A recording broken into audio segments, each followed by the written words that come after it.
I don't think I could be more excited about a tutorial because we are going to learn how to turn off the GPS for our indoor runs or cardio workouts. Yes, why? Because the GPS drift, it tracks around 3 meters, roughly 10 feet, 95% of the time from our actual location, which is just making the data inaccurate when we record it. So this applies to running indoors, walking indoors, cardio indoors, where you could turn off your GPS and the speed and the distance of your runs will be based on the accelerometer, which is self-calibrating. I do want to point out you need to do outdoor activities to calibrate your watch with the GPS on.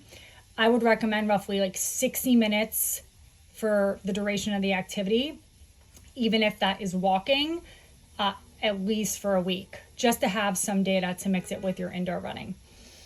Now, to get this GPS off, we're going to click on the top right button, run. Okay, now we want to go to options, so the middle left button. Here, okay, we're going to tap on run settings, top right button. Scroll down to GPS. Whee, there's a lot of stuff on here. GPS here.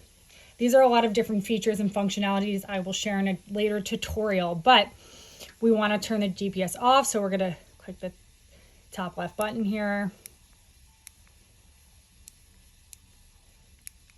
Just kidding, the middle button. And we're going to tap on the top right and click off, right? And so the GPS is off. Cool, so the bottom right-hand button, we're going to get out of this main screen here. And now, when we go here, and we're saying, I'm going for a walk indoors, I'm going to click that, and now this is not using my GPS data. That did not pop up at the top.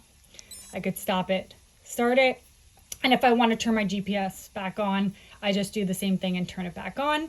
I hope this was helpful. Please leave me a note, questions, comments under this tutorial, and yes, I hope that you find this helpful.